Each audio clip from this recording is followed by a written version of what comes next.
Good morning, students. How are you?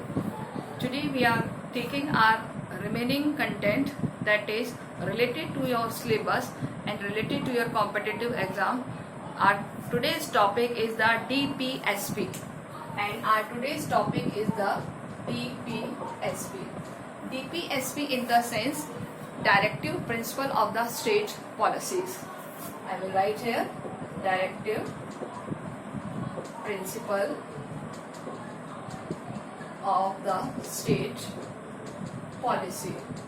This is the full form of DPSP, but most of time we are known as the DPSP in short.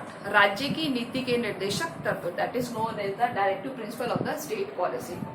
In our constitutions, from where we have adopted what is the source of DPSP, why it is compulsory for the Indian government to adopt the system in our constitution. So first of all, I am giving some basic introduction about the DPSP. क्या होते हैं DPSP? जैसे अभी मैंने बताया DPSP in the sense directive principle of the state policy, इसकी full form है. हिंदी में इसे कहा जाता है राज्य की नीति के निर्देशक तत्व, यानी कि राज्य की जो नीति है उसको कौन कौन से तत्वों से निर्देशित किया जाएगा, कौन कौन से तत्वों से चलाया जाएगा. तो आपको इस चीज से आइडिया लग गया होगा कि इसमें कौन कौन से एलिमेंट्स होंगे. तो फर्स्ट ऑफ ऑल इनके जो एलिमेंट्स होंगे वो all related to the welfare of the people, यानी कि डीपीएसपी का जो नेचर है that is related to the welfare for the welfare of the nation. Okay, so first of all we will discuss about the source. Source हमने कहाँ से लिए हैं, दैट इज द आयरलैंड. कहाँ से लिए हमने ये, आयरलैंड. आयरलैंड का जो आयरिश कॉन्स्टिट्यूशन है, which constitution, Irish. Clear? So Irish Constitution is the base of the DPSP. In articles, Article 36 to 51A. 36 to 51A. Remember that DPSP is related to the article number 36 to 51. So अभी हमने जैसे last video में आपको fundamental rights बताए थे, तो fundamental rights कहाँ पर ओवर हो जाते हैं, 35 पे. After that that is the DPSP in part. और कौन से पार्ट में कवर होते हैं, part number 4. Remember these basic things related to the DPSP. Doctor Ambedkar ने डीपीएसपी को क्या कहा है. डॉक्टर अंबेडकर ने डीपीएसपी को दैट इज कि किस तरीके से हमारे ये सोशली, इकोनॉमिकली और वेलफेयर से रिलेटेड है, पब्लिक के वेलफेयर से रिलेटेड है. So these are the basic features of the democracy. यानी कि अगर डेमोक्रेसी को सक्सेस करना है तो व्हाट शुड बी, तो there should be a democratic feature. So in this segment we will see about the these are related to the social, these are related to the economical and the welfare of the people. Clear, students? Now about the how do they work in the democracy. So they are related to the 36 to 51. We have classified into 3 patterns. So these 3 pattern is known as the socio-economic and the social principles. जैसे मैंने आपको बताया कि 36 से 51 तक हमने इसको count किया है, और इस सेगमेंट्स में we have classified into 3, 36 to 51. But basically ये कहाँ से स्टार्ट होते हैं, ये हमारे शुरू होते हैं 38 to 51. 38 to 51. So in this segment we will see about the कि किस तरीके से ये जो पोर्शंस है वो हमारा प्रिपेयर होता है. Okay students, so in this 3 category we have classified all 36 to 51 and basics means are related to the 38 to 51. So we have classified into 3, that is the socio-economic, Gandhian and the liberal. So what about the socio-economic and Gandhian and liberals की, यानी कि 36 से 51 तक जितने भी articles हैं इनको हमने 3 कैटेगरीज में डिवाइड किया है students, that is socio economic, जो हमारी सोशली और इकोनॉमिक नीड को फुलफिल करते हैं, यानी जो किसी भी स्टेट की या सेंट्रल गवर्नमेंट की सोशल इकोनॉमिक नीड को फुलफिल करते हैं। गांधी, जो गांधीवादी विचारधारा से प्रेरित है, जो यानी गांधीवादी विचारधारा को फुलफिल करते हैं। And next is the liberal, liberal in the sense कि ये हमारे लिए कुछ ऐसे सॉफ्ट नेचर को लिए हैं कि हमारी सोसाइटी में उदारवाद को परिलक्षित करते हैं, उदारवाद को शो करते हैं। तो कौन कौन से आर्टिकल है हम देखते हैं 36 to 51, या हमें इस सेगमेंट पे फोकस करना है। तो ये एक क्लासिफाइड हमें पता होना चाहिए। तो सबसे पहले हम देखते हैं कि कौन कौन से हैं जो सोशियो इकोनॉमिक में काउंट होते हैं। दैट इज 38, 39, आर्टिकल 38, 39, यानी कि आर्टिकल नंबर 38, 39, इसके अलावा हमारा है 41, 42, 41, 42, याद रखना 41, 43, 43 और 47, 43 और 47, all these are count in this segment, remember this। अभी क्या है इसके बारे में आपको बताऊंगी। जैसे for example 38 is related to the कि that is the social order stand for the welfare of the people. 38 is related to the welfare of people. 39 is related to the provide adequate means of the livelihood, कि livelihood provide किया जाएगा, to provide livelihood. 41 is says, यानी 41 क्या कहता है, to make effort to secure the right to work in case of unemployment, in case of sickness, in case of uncapable, यानी कि कोई पर्सन काम करने में कैपेबल नहीं है तो उस कंडीशन में 41 अप्लाई किया जाएगा। 42 the human condition work and the maternity relief, कि किसी भी पर्सन को काम करने के लिए काम की उपयुक्त दशाएं उपलब्ध कराई जाएंगी। दैट इज द, बिकॉज एक एनवायरमेंट होता है काम करने का, एक कंडीशन होती है जिसमें हम काम कर सकते हैं। And about the 43, what about the 43, that is the standard living and the social और कल्चरल अपॉर्चुनिटीज।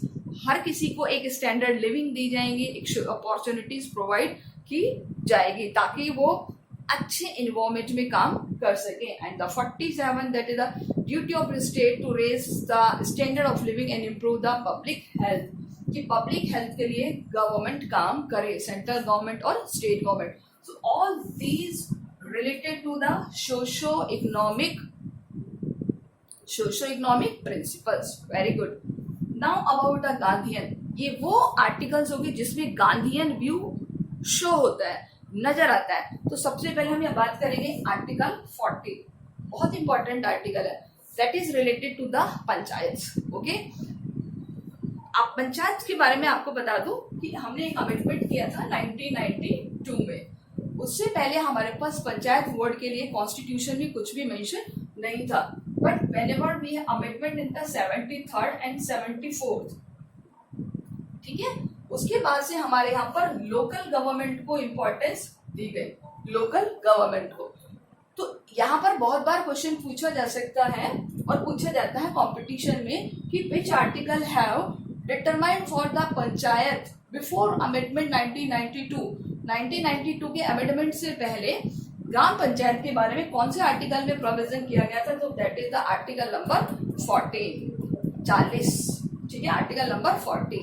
तो this is the one another article that reflect to the Gandhian, क्या रिफ्लेक्ट करता है, Gandhian.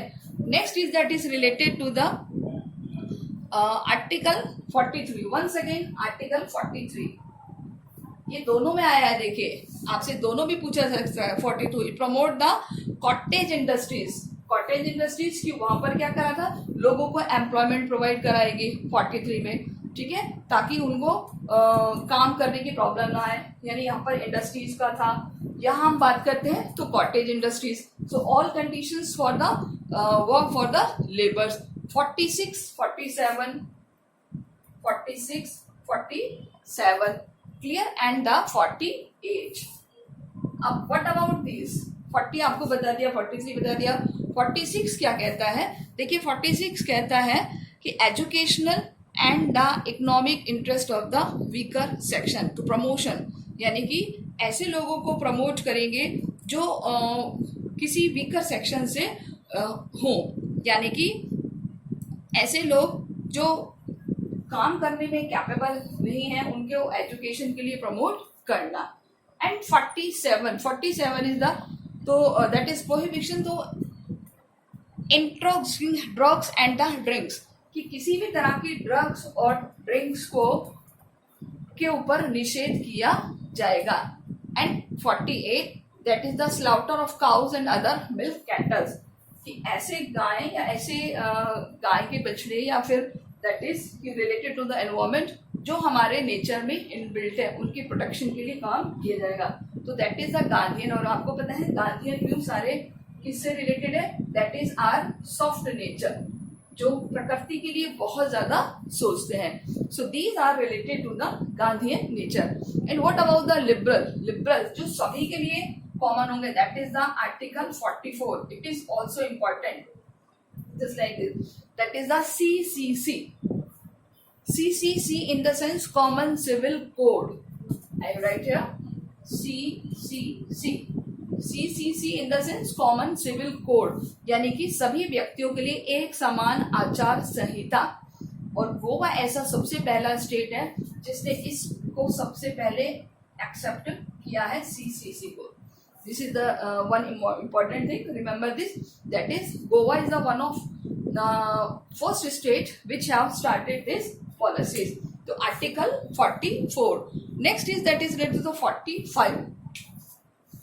Article 45. 45 is for the free and the compulsory education for the children. This was added in the 86th Amendment 2002. This was added in the 86 Amendment 2002. That is कि 6 to जो 6 से और क्या बोलते हैं 14 ईयर्स तक की जो एज के बच्चे हैं उनको free and elementary education provide करना is a responsibility of every state government. And once again that is the 48. देखिए 48 में इसका मतलब कहीं ना कहीं अमेंडमेंट किया है. So it is also for the environment protection, यानी कि ये लिबरल शो करता है. अब आपको क्या याद रखना है, अगर काउ से रिलेटेड आता है या फिर जो हमारा क्या बोलते हैं स्लाउटर से रिलेटेड आता है, स्लाउटर्स ऑफ द काउ, और मिल्क कैटल से रिलेटेड आता है, तो दैट इज 48. और अगर हमारा एनवायरमेंट से रिलेटेड आ जाता है, यानी कि एनवायरमेंट को किस तरीके से प्रोटेक्ट करें, वाइल्ड लाइफ को किस तरीके से प्रोटेक्ट करें, then that is the liberal. Okay, so these are count in the both Gandhian and the liberal. One thing that is the agriculture और animal husbandry को, so animal husbandry को भी इसमें प्लेस दिया गया है कि किस तरीके से कि एनिमल्स को भी प्रोटेक्ट करना है, एनिमल हस्बेंड्री को प्रमोट करना है. 49 इज रिलेटेड टू द वो प्लेस, वो जगह जो हमारे हिस्टोरिकल इम्पॉर्टेंट की हैं, जो हमारे ऐतिहासिक स्थल्स हैं, मॉन्यूमेंट्स हैं, माउंट्स हैं, बिल्डिंग्स हैं, फोर्ट्स हैं, उनकी प्रोटेक्शन करना. That is the place of object of national interest. जो भी नेशनल इंटरेस्ट के हमारे ऐसे प्लेसेस हैं उनकी प्रोटेक्शन करना. Next is the 50. Article 50 says that the separation of judiciary from the executive, because executive से judiciary को क्यों separate किया गया है, क्योंकि judiciary is the subject which comes to the independent, which have no pressure any organ. So every time in India that is feel कि अगर executive का pressure रहेगा judiciary पे, so judiciary will not give the free and fair justice. So what should be, so there should be the independent judiciary from the executive or the legislative. So without any fear, without any burden, they can give their free and fair justice. Okay, that is, it is different from the Article 13, that is the judicial review. So it is related to the 50. And one another 51. Article 51 क्या कहता है, that is to promote international peace and the security. International peace यानी अंतरराष्ट्रीय स्तर पर शांति को बढ़ावा देना और सिक्योरिटी को बढ़ावा देना. That is related to the article number 51. सो देखिए 36 से 51 तक हमारे पास सारे आर्टिकल्स आ चुके हैं. अब इन आर्टिकल्स में आपको क्या क्या आइडेंटिफाइड करना है वो आपको देखना है कि which article is related to the socio economic feature, which article is related to the Gandhian feature, and which article is related to the liberal principles, liberal features. So I will provide a total कि आपको एक पूरी articles के list में आपको दे दूंगी, आप उसमें से रीड कर लीजिए, क्योंकि यहाँ तो मैंने आपको केवल आर्टिकल्स के नंबर बताए, कौन से आर्टिकल में क्या लिखा है तो वो आपको मैं शीट दूंगी और उस शीट में से आप इसकी नोट्स प्रिपेयर कर लीजिए, then they will provide help. So first of all I want to tell you that is कि ये जो आर्टिकल्स हैं या ये जो थिंग्स हैं ये हमारी गवर्नमेंट के लिए एक एडवाइजरी है. क्या है? एक एडवाइजरी है. It is not forceful. जैसे कि ये लीगल हमारे फंडामेंटल राइट्स क्या थे? एक लीगली थे. अगर कोई भी गवर्नमेंट वो स्टार्ट नहीं करेगी या वो किसी इंडिविजुअल को प्रोटेक्ट नहीं करेगी तो they will be complain into supreme court और हाई कोर्ट. बट अगर कोई गवर्नमेंट काम नहीं करेगी ये जो दिए हैं तो ये फोर्सफुल नहीं है. That is the free to any force. Clear? So यहाँ पर हम बताएंगे कि कुछ ऐसे चीजें हैं जिसकी वजह से इनको डिफरेंस किया गया है. That is differentiate between the fundamental right और DPSP. क्या डिफरेंस है? So just look at here, difference between fundamental right and DPSP. Okay? ये क्वेश्चन भी आपसे पूछा जा सकता है कि क्या क्या डिफरेंस होता है फंडामेंटल राइट्स में और DPSP में. तो यहाँ हम लिखेंगे फंडामेंटल राइट्स, यहाँ हम लिखेंगे DPSP. बहुत इजी है. कुछ जो सबसे ज़्यादा आते हैं, वैसे तो इनमें कई सारे डिफरेंसेस हैं बट जो सबसे ज़्यादा आते हैं एग्जाम में वो आपको मैं बता देती हूँ. फर्स्ट ऑफ ऑल कि that is the democratic political system based. पहला क्या है ये? Democratic political system based. यानी कि हमारा जो डेमोक्रेटिक मंत्र है, हमारी जो एक डेमोक्रेसी की पहचान है वो किसके थ्रू होगी? Through the fundamental rights. Clear? Through the fundamental rights. So it's promote क्या था? डेमोक्रेसी. अब हम बात करते हैं DPSP ही क्या है.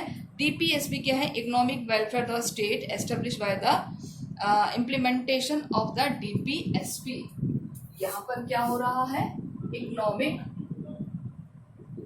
Welfare.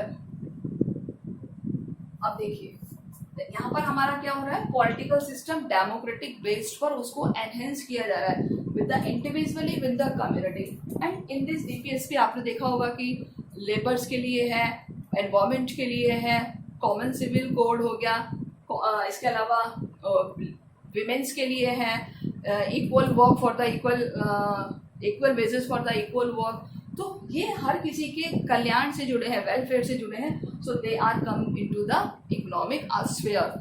Next is that is the subject to court of law. These are subject to court of laws. यानी कि ये कोर्ट के अनुसार क्या किए जाते हैं?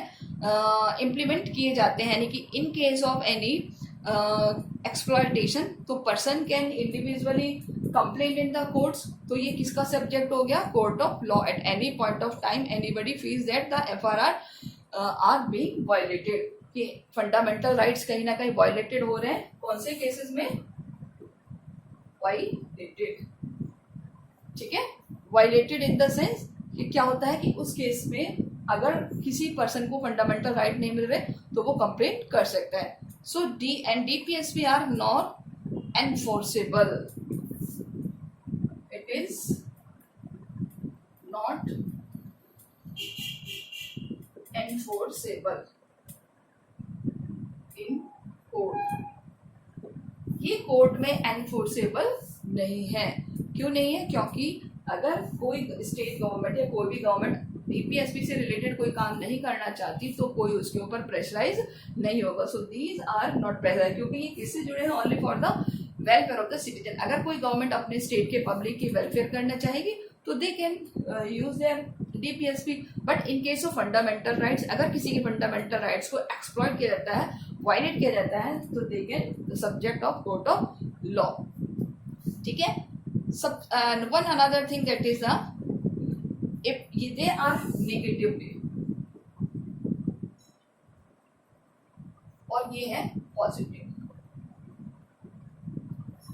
कि अगर negative positive in the sense कि ज्यादातर इनको किस तरीके से एज्यूम किया जाता है, नेगेटिवली एज्यूम किया जाता है। Sometimes because of their restrictive adults towards the attitudes towards the states, यानी कि कुछ ऐसा एटीट्यूड्स अगर आ जाता है जहां पर किसी के फंडामेंटल राइट्स को एक्सप्लोर किया जाता है तो उसका नेगेटिव इफेक्ट में देखा जाता है। और पॉजिटिव कि हमेशा they are all time affirmative because they direct to the state for the definite actively. तो ये बहुत अच्छे तरीके से उनको एक्टिवली रिप्रेजेंट किए जाते हैं।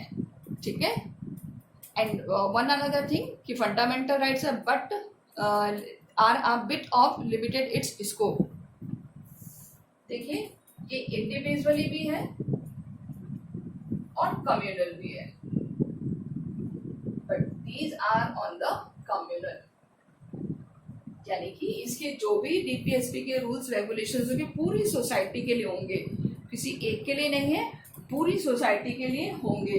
और इंडिविजुअल अगर किसी एक व्यक्ति का, एक पर्सन का या किसी एक कम्युनिटी का भी वायलेट होता है, so they are the matter of court of law. Okay, so these are the basic difference determined for the DPSP. तो डीपीएसपी के बारे में केटी शाह ने कहा है कि ये एक ऐसा चेक है, KT Shah, this is a cheque which paid according to bank, यानी कि बैंक की इच्छा के अनुसार इसको पे किया जाएगा। किसको? डीपीएसपी को। किसके बारे में कहा है केटी शाह ने? डीपीएसपी में। यानी कि अगर गवर्नमेंट, बैंक कौन हुआ यहाँ पर? डीपीएसपी के लिए बैंक। तो अगर कोई गवर्नमेंट चाहेगी तो उसको इम्प्लीमेंट करेगी, अदरवाइज नहीं करेगी। तो but that is important part of the this DPSP. तो आई थिंक आप इससे रिलेटेड मैं आपको वर्कशीट दूंगी और इसमें आप नोट डाउन कर लीजिए जो भी आपके पास एलिमेंट्स आते हैं। So it is a short summary, बताने को बहुत कुछ है बेटा, but we are taking its a very precise way, बहुत समराइज हम इसको लेके चल रहे हैं। तो जो आपके लिए इम्पोर्टेंट आता है वो आपको मैंने इसमें बता दिया। In next we will discuss about the fundamental duties. So तब तक पढ़ते रहिए, याद करते रहिए और कोशिश कीजिए कि आप इसको लर्न भी करें। Thank you students.